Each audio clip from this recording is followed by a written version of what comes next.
सहारनपुर में धर्मांतरण की ऐसी साजिश बेनकाब हुई जिसे सुनकर पुलिस भी हैरान रह गई। दरअसल एक दलित परिवार ने आरोप लगाया है कि समुदाय विशेष के लोग पूरे परिवार के जबरन धर्मांतरण की कोशिश कर रहे थे। सच तब सामने आया जब पीड़ित परिवार पुलिस के सामने मदद मांगने के लिए पहुंचा। क्या है इस धर्मांतरण वाली साजिश की कहानी और पूरा सच क्या है, आइए इस रिपोर्ट के जरिए देखते हैं।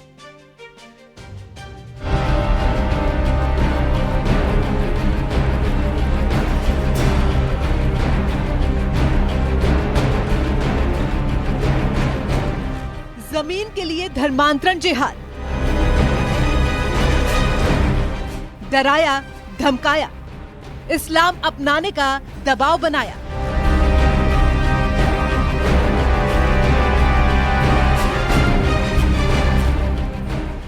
दलित परिवार को मुस्लिम बनाने की साजिश।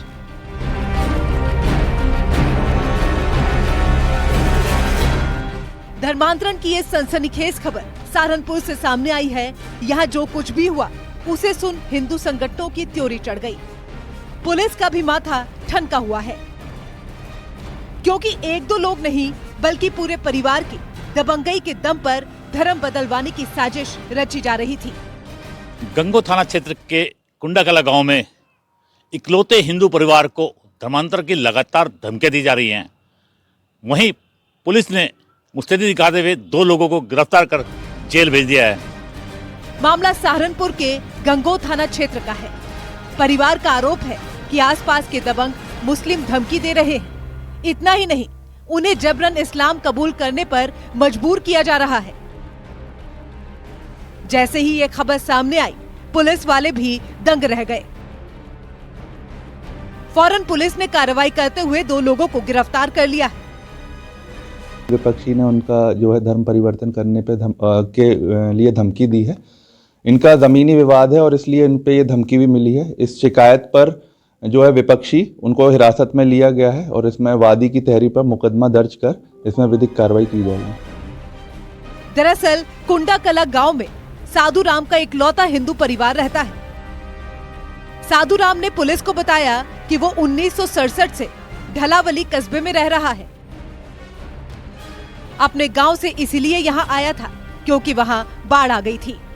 अब साधु राम और उसका परिवार जिस जमीन पर रह रहा है उसे हड़पने की नीयत से समुदाय विशेष दबंग उसे धमकियां दे रहे हैं और इस्लाम कबूल करने के लिए मजबूर किया जा रहा है।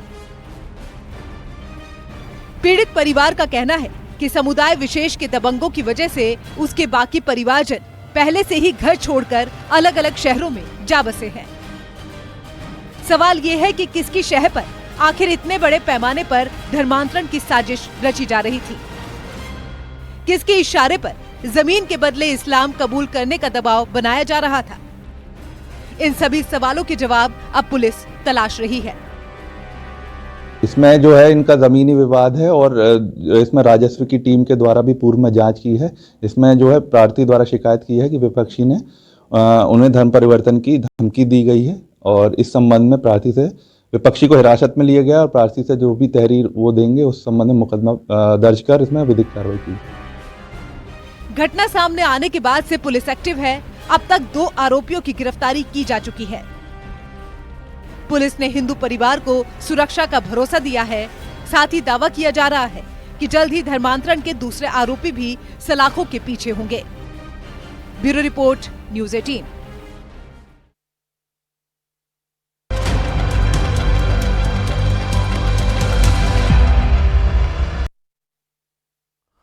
अगली खबर बागपत से है, जहां पर एक राजमिस्त्री के कत्ल से सनसनी फैल गई। आरोप है कि कातिलों ने राजमिस्त्री को घर से बुलाया और रास्ते में ले जाकर कत्ल कर दिया, फिर लाश फंदे पर लटका दी गई। क्या ये पूरा मामला, ये इस रिपोर्ट के जरिए देखते हैं।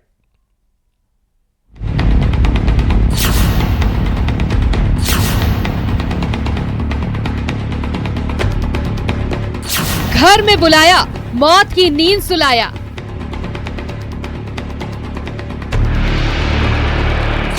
राजमिस्त्री की मौत बनी मिस्ट्री। एक राजमिस्त्री की लाश मिलने से बागपत में सनसनी फैल गई। वजह रहस्यमयी कॉल थी। पुलिस को खबर मिली कि एक शख्स की हत्या हुई है। मौके पर जब जांच टीम पहुंची तो पता चला कि राजमिस्त्री का कत्ल किया गया है। सांकरोद गांव का रहने वाला शहाबुद्दीन पुत्र जुम्मा राजमिस्त्री का काम करता था। सोमवार शाम नमाज पढ़ने के बाद अचानक वो गायब हो गया। इसके बाद देर रात तक भी घर नहीं पहुंचने पर परिजनों ने गांव में उसकी तलाश की, लेकिन पता नहीं लग सका। इसके बाद शहाबुद्दीन के बेटे आसिफ और भाई रहीसू ने देर रात कोतवाली में पहुंचकर शहाबुद्दीन के गायब होने की सूचना पुलिस को देकर पता लगाने की मांग की। मंगलवार की सुबह राजमिस्त्री शहाबुद्दीन का शव गांव के किसान ओम प्रकाश के गन्ने के खेत में पड़ा मिला। किसानों ने इसकी सूचना कोतवाली पुलिस को दी। घटना का पता लगने पर पुलिस और मृतक के परिजन और ग्रामीण घटना स्थल पर पहुंच गए। काफी बड़ा अच्छा मिस्त्री था और ले जाके किसी ने 2-4 आदमियों ने इधर इसका कत्ल कर दिया राम सिंह के। अच्छा, कब? ये कल की घटना है। शाम के टाइम ये नमाज पढ़ के गया जी, और नमाज के बाद में से 2-4 आदमी बुला के ले गए उसको जी। राजमिस्त्री के पेट में चाकू से एक वार कर और गले में फांसी का फंदा लगाकर हत्या की गई है। गले में फंदे का निशान भी था। परिजनों ने हत्या का आरोप लगाते हुए पुलिस से हत्या करने वालों का पता लगाकर कार्रवाई करने की मांग की। इसके बाद में से 2-4 आदमी बुला के ले गए उसको जी, और उसके जाकर गन्ने के खेत में इसका गला घोट दिया, चक्कू मारा, कत्ल कर दिया, मार दिया। कितनी उम्र है इसकी? इसकी उम्र होगी कम से कम 50 के करीब तो होगी। पुलिस अब कातिल की तलाश में सीसीटीवी कैमरे खंगाल रही है। पुलिस अब कातिलों की तलाश में जुटी है। दावा है कि जल्द ही हत्यारोपी कानून के शिकंजे में होगा। साथ ही पुलिस कत्ल की वजह भी पता करने में जुटी है। Bureau report, news 18। बरेली से एक बेहद ही चौंकाने वाला मामला सामने आया। यहां पर एटीएम में ऐसी तकनीकी खराबी आई कि मशीन 5 गुना ज्यादा पैसा देने लगी। देखिए हमारी रिपोर्ट। हम में से हर कोई कैश की जरूरत पड़ने पर एटीएम का रुख जरूर करता है। एटीएम में जाकर जितना पैसा हमें चाहिए वो हम निकाल लेते हैं। लेकिन जरा सोचिए, अगर एटीएम को कमांड देने पर वो 5 गुना ज्यादा पैसा दे तो क्या होगा? पैसा निकालने वाले शख्स की तो मौज ही आ जाएगी। लेकिन बैंक को इससे बड़ी चपत लगेगी। अमूमन ऐसा नहीं होता है, लेकिन मशीन में खराबी आने से ऐसा संभव भी हो सकता है। ऐसा ही चौंकाने वाला मामला बरेली से आया है। बरेली के करगैन ब्रांच के गंगानगर का ये एटीएम है और इसी एटीएम में तकनीकी खामी आई, जिसके बाद मशीन ने लोगों को भर भर कर कैश दिया और माला माल भी कर दिया। सबसे पहले एक शख्स एटीएम में पहुंचा। उसने एटीएम में 500 रुपए निकालने की कमांड दी, लेकिन जब एटीएम ने कैश दिया तो वो दंग रह गया। उसके हाथ में 500 का एक नहीं बल्कि 500 के 5 नोट थे। इस तरह एटीएम ने 500 की रकम फीड करने पर 2500 रुपए दिए, यानी कि पूरे 5 गुना ज्यादा। पहले तो उसे भी लगा कि कहीं कमांड देने में उससे कोई गलती तो नहीं हो गई, लेकिन ऐसा नहीं था। उसके फोन पर 500 रुपए निकालने का ही मैसेज आया। धीरे धीरे ये बात आग की तरह पूरे इलाके में फैल गई।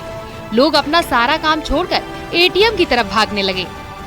एटीएम में पैसे निकालने के लिए भीड़ उमड़ पड़ी।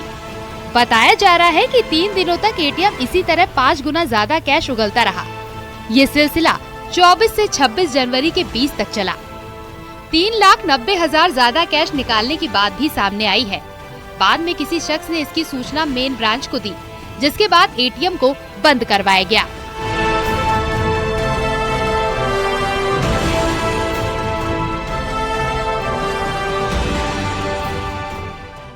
पाँच गुना नहीं पैसा मानेंगे हम, लगभग ऐसे मानेंगे कि हर ट्रांजेक्शन में 2,000 रुपए एक्स्ट्रा, क्योंकि 2 कैसेट 500 की उसमें ऑलरेडी कॉन्फ़िगर थी, तो एक ही कैसेट को 100 में रीड किया था उसमें। इसलिए क्या दिक्कत क्या आई थी? अरे ये जब है वो टेक्निकल इशू है, कभी कभी हो जाता है टेक्निकल इशू, साल 6 महीने। एसबीआई ब्रांच के मुताबिक एटीएम की देखरेख का जिम्मा एक निजी संस्था को दिया गया है। जिन लोगों ने एटीएम से पैसे निकाले हैं, उनसे पैसे लौटाने की अपील की गई है। एसबीआई की मेन ब्रांच में पैसा जमा कराने को कहा गया है। वहीं बैंक भी ट्रांजैक्शन का रिकॉर्ड खंगाल रहा है।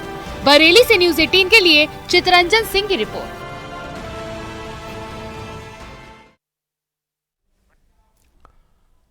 कुमाऊं के सबसे बड़े शहर हल्द्वानी में सरकारी जमीनों की खरीद फरोख्त का बड़ा खेल सामने आया है। यहां भूमाफिया ने सरकार की करोड़ों की जमीन 50 रुपए के स्टाम्प पेपर पर बेच डाली है।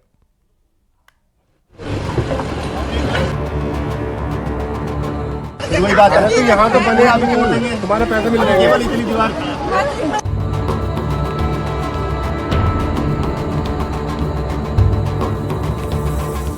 सबको मेरा संदेश है, मैं बता रहा हूँ, सबको मेरा संदेश है, एक भी जमीन खरीदो मत यहाँ पर और एक भी मकान बनाओ मत, नहीं भोगो के बता रहा हूँ, जिंदगी भर की कमाई बर्बाद हो जाएगी आपकी। हल्द्वानी शहर के नगर आयुक्त पंकज उपाध्याय का ये गुस्सा उन भूमाफिया पर फूटा है जो 50 रुपए के स्टाम्प पेपर पर करोड़ों की सरकारी जमीनों को खुर्द-बुर्द करने में लगे हैं। हल्द्वानी के वन भुलापुरा इलाके में ये खेल जमकर खेला जा रहा है। नगर आयुक्त ने ऐसे खेल का खुलासा करते हुए ऐसी बड़ी जमीन को भूमाफिया से मुक्त कराकर नगर निगम के कब्जे में लिया है। देखो जमीन दो ही लोग देखते हैं, साहब और नगर आयुक्त। जी बिल्कुल ठीक, और यहाँ बैठ करके सड़कों पर चौधराहट करके लिख दे रहे हो, बेच दे रहे हो, पैसे लेन देन कर दे रहे हो। फ्री होल्ड का उनका एक अप्लाई नहीं है। दूसरा, वर्तमान नियमों के अंतर्गत इतनी बड़ी खाली जमीन फ्री होल्ड हो नहीं सकती है। तीसरा, अभी एक दो जो नए घर बने थे उनसे हमने रिक्वेस्ट किया कि भाई आपने किससे खरीदा, किस अभिलेख के आधार पर खरीदा, रजिस्ट्री कराई, स्टाम्प लिखवाया, क्या किया, हमें अवगत कराया, हमें बताएं, उससे बच रहे हैं। इससे ये भी स्पष्ट है कि लोग गलत तरीके से इन जमीनों को खुर्द-बुर्द करने का प्रयास कर रहे हैं और यहाँ पर मुझे ऐसा लगता है कि भूमाफियागिरी हो रही है। दरअसल मुस्लिम बाहुल इलाका और संकरी गलियां होने की वजह से वन भुलापुरा इलाका सरकारी निगरानी से बचा रहता है। यहाँ जमीनों का खेल सालों से जारी है। रातों रात दूसरे राज्यों से आए लोग यहाँ आकर बस रहे हैं और जमीनें खरीद रहे हैं। और इस सब के बीच इनकी राजनीति करने वाले स्थानीय नेता इनके लिए राहत की मांग कर रहे हैं।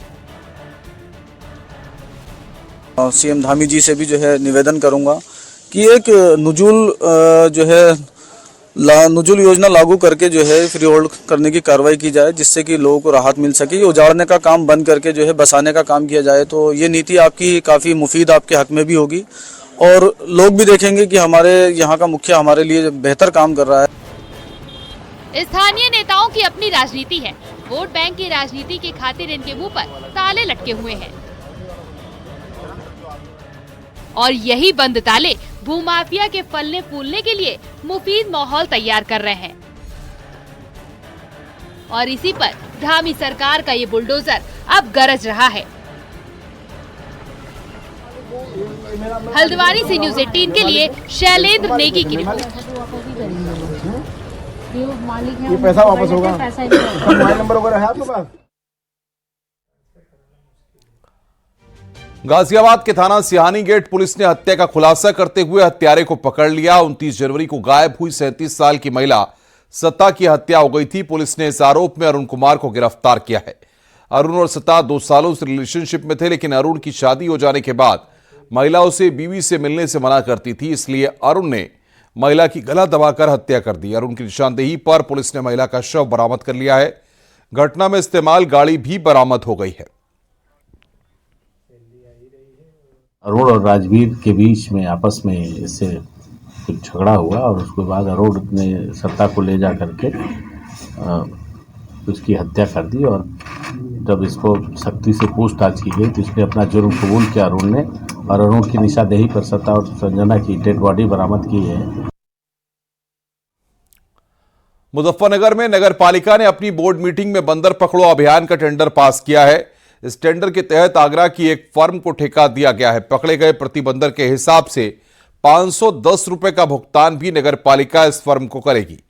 शहर में इन दिनों बंदरों की भरमार है, जिसके चलते आए दिन अधिकारियों को बंदरों की शिकायतें मिल रही हैं। मुजफ्फरनगर नगर पालिका ने सोमवार को ही अपनी बोर्ड की मीटिंग में बंदर पकड़ो अभियान का टेंडर जारी किया। इसके लिए बाकायदा नगर पालिका और वन विभाग से परमिशन भी ली गई है। ऐसा पहले तो इसका हम लोगों ने वन विभाग से परमिशन लिया, उसके बाद इसका कोटेशन कराया गया है, जिसमें 510 रुपये पर बंदर पकड़ने का है और अब बोर्ड से उसका सैंक्शन भी हो गया और अब इसका वर्क आर्डर जारी करके आगरा के फर्म का हुआ है और जल्द से जल्द जो भी बंदर यहाँ हैं शहर के अंदर वार्ड वाइज मोहल्ले वाइज लगा करके उनको पकड़ा जाएगा और उचित स्थान पर छोड़ा जाएगा। आगे बढ़ते हैं। खबर सोनभद्र से है, जहां पर आरोप है कि गैर समुदाय के युवकों द्वारा नाबालिग से 2 साल तक रेप की वारदात को अंजाम दिया गया। आरोप के मुताबिक युवती से युवक ने शादी की थी। शादी के कुछ दिनों बाद धर्म परिवर्तन का दबाव बनाया गया। फिलहाल मामले में पुलिस ने 2 आरोपियों को गिरफ्तार किया है। पूरा मामला ओबरा थाना क्षेत्र का बताया जा रहा है।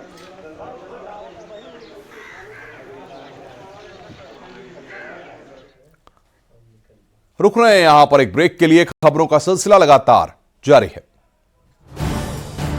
आप देख रहे हैं न्यूज़ 18 उत्तर प्रदेश उत्तराखंड।